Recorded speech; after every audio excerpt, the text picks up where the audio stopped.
I'm Margaret Langford, 69 years old, and tonight I learned what my family thinks a widow is worth. The dining room was warm with honey-colored light that made silverware gleam, and truths look softer than they are. Vanessa's bracelets chimed when she lifted her wine glass, a sharp sound that pricked like a pin. We were halfway through the roast when talk slid from condolences to simplifying the estate. I felt the table tilt under my ribs. I asked about our attorney, about the trust George and I set up when the boys still shared a bedroom. Vanessa didn't look up. She stared at the knife in her hand and said almost sweetly, "You're just the widow Margaret. It's better if you sit quiet." A chuckle, quick and thoughtless, rolled around the table. Daniel's sounded like the one he made as a teenager when he thought he'd gotten away with something small, $20 from his father's wallet, a broken vase blamed on the dog. The laugh settled like dust on the rim of my water glass. I set my fork down. No speech, no bark of chair legs, just the soft push of linen against my palms as I stood. I left the apple pie on the counter, the one George said tasted like October. I walked through the doorway and felt eyes on the back of my coat. No one called my name. Outside, the air was cold enough to make my teeth ache when I breathed. In the car, I watched their windows glow, and a thought settled heavier than anger, steadier than grief. I have been quiet for the building. I will not be quiet for the taking. By the time the porch light blinked off behind me, a plan had opened, like a hinge inside my chest. When the sun came up, whatever they believed they controlled would be nothing but yesterday's certainty. The house knew me better than anyone. It sighed when I opened the door, and lemon oil and paper warmed the hall. I set my purse on the entry table George built the winter we couldn't afford gifts, then turned off my phone. In the living room, the blanket we always fought over his cold feet, my patience lay folded across his recliner. I sat not because I was tired, but because the weight of that dinner needed somewhere to land. Just the widow, I said, into a room that loved me back. The words didn't echo. They dissolved. At 2:11 a.m. I stood. It was late. Grief makes circles. Resolve makes lines. I went to George's study, switched on the desk lamp, and pulled out the bottom file drawer, the one that sticks the one only he and I ever wrestled. There was the usual life tax returns warranties. Behind the folders sat a white envelope, thick and quiet, my name in George's slanted block letters. I broke the seal with my thumbnail. 1 page first, blue-lined paper. If you're reading this, Maggie, I'm not there to argue about taking care of yourself. The boys are good at wanting.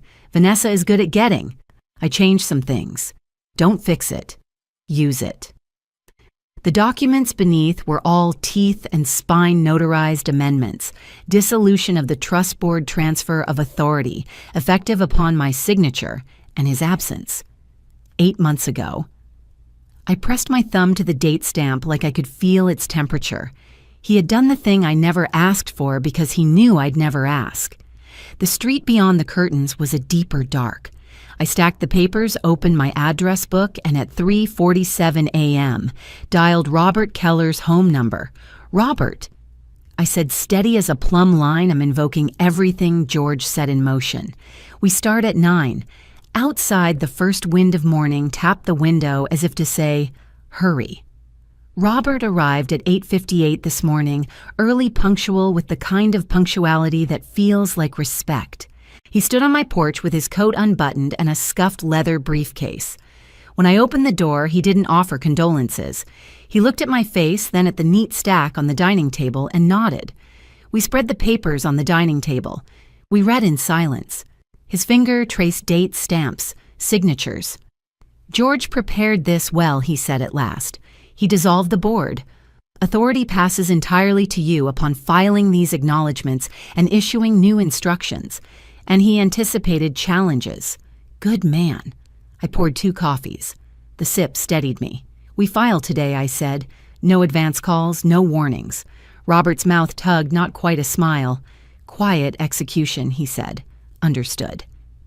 By 10:15, we were on speaker with the estate manager, who shifted from bland politeness to crisp deference once Robert cited the amendments. The brokerage portal updated while we watched.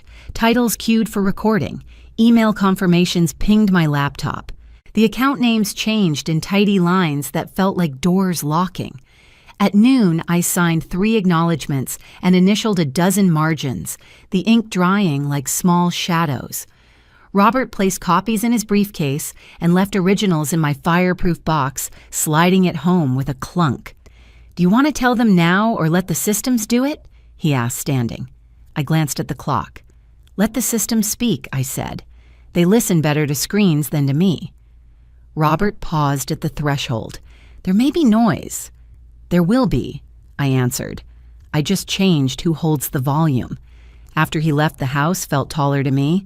My phone buzzed on the entry table, texts, then calls rolling into voicemail. I let them pile like snow on a windshield. At 5:05, I picked up the folder, put on my coat, and headed for Daniel's front door. The stone path to Daniel's porch felt shorter than it had 2 nights ago. Maybe it was the folder in my hand or the way I'd stopped carrying the weight of asking for a place. The wind smelled of a chimney fire. I knocked once. The door opened halfway. Daniel stood there in a sweater he hadn't owned when George was alive. His smile was the one he used with bank managers practiced a little tight. "Mom, we were just—" he started. I stepped past him. Vanessa was in the kitchen, her phone face down, arms crossed. Ethan lingered near the hallway, one shoulder against the wall, eyes moving between us. I set the folder on the counter, opened it slowly. "This is the current estate plan," I said. "Everything is in my name, all accounts, all properties, all decision-making authority." Silence spread. Daniel's brow furrowed as he reached for a page. "You can't just—" he began, then stopped when he saw the notarized seals, the dates, the signature he knew as well as his own. Vanessa leaned closer, scanning for loopholes. "This isn't binding," she said too quickly. I handed her the final document, Robert's counter-signature beside George's, the dissolution clause in bold. Her eyes paused on the stamp, then stopped. "This isn't a discussion," I said, stacking the papers. "It's a notification. As of this morning, you have no legal claim to any of it." No one moved. No one looked for backup. For once, the room stayed quiet with me in it. I closed the folder, tucked it under my arm, and walked toward the door. At the threshold, I turned back. "The next time you want to talk about my future, you'll need an appointment." I left them standing in the house George and I paid for choking on the control they thought they held. That night, the phone lit up the dark like a faulty street lamp, buzzing still. I didn't answer. Silence wasn't a void. It was insulation. By morning, the unanswered calls had become a stack of missed numbers. I made oatmeal stirred in brown sugar and ate it by the kitchen window as if the world outside were steady. Around 10, Robert's number flashed. His voice had a current under it. "We found something," he said. Half an hour later, I was sitting in his office, the air smelling of legal pads. He slid a folder toward me. Inside were bank statements, loan agreements, and transfer slips. Every line had Daniel's name where it didn't belong. Robert spoke evenly. $500,000 in loans using George's business line of credit as collateral, taken while George was in treatment. I traced a date with my fingertip. 2 weeks after the first surgery. The hospital intake forms had barely dried. He did this knowing what George was going through, I said. Robert nodded once. "We can press charges," he said, "or let the financial pressure do the work. Your call." I closed the folder, its weight bending my wrist. Not yet. I want him broke before he's scared. That afternoon, I made calls to the property manager about the cabin, to the title office, about the downtown condo Ethan had been quietly renting to the dealership, about the SUV Vanessa paraded to her friends. Each voice on the other end confirmed the same thing: my signature was the only one that mattered. By evening, my list felt less like notes and more like a map. Daniel had planted a field of bad decisions. I was about to turn off the water. Outside, the street was ordinary. Inside, the current was changing direction. They didn't know the tide had started to go out. 2 days later, the first ripple hit. Daniel's text came in mid-morning. "Hey, weird question, why's the cabin account locked?" I didn't reply. 15 minutes later, Vanessa called. I let it ring until her voice turned syrupy on voicemail. By 4:30, the family group chat buzzed like a hornet nest. Ethan finally broke his usual silence with, "Did someone change access on Mom's end?" I set the phone face down and poured myself tea. I didn't intend to drink. At 5:05, I walked the stone path to their front porch again, the folder under my arm like a case file. Daniel opened the door, irritation masked with a brittle smile. Vanessa stood at the kitchen island, arms folded. Ethan hovered in the hallway. Half in shadow, I laid documents on the counter, sale agreements, transfer notices, account freezes. "These are the first changes," I said. "The cabin will be listed by Friday, the condo lease is terminated, the SUV goes back to the dealer next week." Daniel's jaw worked like he was chewing words. "You're going to burn the whole family down over some paperwork," I met his eyes. "No. You did that when you took from your father's business while he was fighting to stay alive." Vanessa's nails clicked before she found her voice. "This is ridiculous. George would never—" "He knew I cut in. He knew enough to make sure you couldn't touch a dime after he was gone." Ethan shifted his eyes, darting between us, measuring the space like there might be an exit in the air. I gathered the papers into the folder and headed for the door. At the threshold, I glanced over my shoulder. "This is the polite phase," I said. "It doesn't have to last." Outside, the wind felt sharper, or maybe that was clarity, the taking was over. The next morning, I called the estate's real estate attorney, a steady man named Harris, who still sent Christmas cards. By noon, we were sitting across from each other in his downtown office, traffic hum, mixing with the shuffle of property deeds. We started with the lake cabin, 2-bedroom cedar siding, the place George and I painted when money was tight. Harris marked it for immediate listing. Next was the downtown condo Ethan had been renting for under-the-table cash. The lease termination papers slid into the file stack without hesitation. Last came Vanessa's gleaming SUV still on a lease George had signed. "Repossession will be straightforward," Harris said, tucking the form away. By the end of the meeting, the path was set within a week. Each asset would be either sold or reclaimed, the proceeds routed into accounts they couldn't see. Back home, I poured coffee into a chipped mug and watched the neighborhood. Somewhere across town, Daniel would try to log into accounts that no longer recognized him. Vanessa would plan a grocery run her card would decline before the bread aisle. After 3, my phone buzzed with an unknown number. I let it go to voicemail. It was Vanessa. Her voice pitched high. "You can't just strip us of everything we have rights, then sharper you're doing this out of spite." I didn't save the message. Spite was small. This was scale. That evening, Olivia sent a text. "Dad is freaking out. They're talking about moving in with Aunt Linda." "Is this permanent?" I stared at the screen before replying, "Actions are permanent. So are consequences." She didn't answer, but typing dots came and went. I set the phone aside, the quiet settling over the house. Outside, streetlights blinked on. Inside, I could feel ground under them shift, and I wouldn't warn them where the cracks were. Vanessa's next move came sooner than I expected.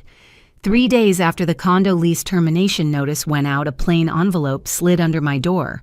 No return address, just my name in shaky letters. Inside was a photocopy of a capacity evaluation recommended form, unsigned but highlighted in red like a threat. I'd seen this before. Years with George taught me how people try to paint decision makers as unfit. Vanessa wasn't creative. She was desperate. I drove to Robert's office and dropped the form on his desk. "Trace it," I said. "Find out who ordered it, who touched it, and how it got here." 2 days later, Robert called with clipped satisfaction. It was Vanessa. She approached a notary she knew and tried to backdate it. "We've got emails, and the assistant has already given a statement." "Press charges," I said without pause.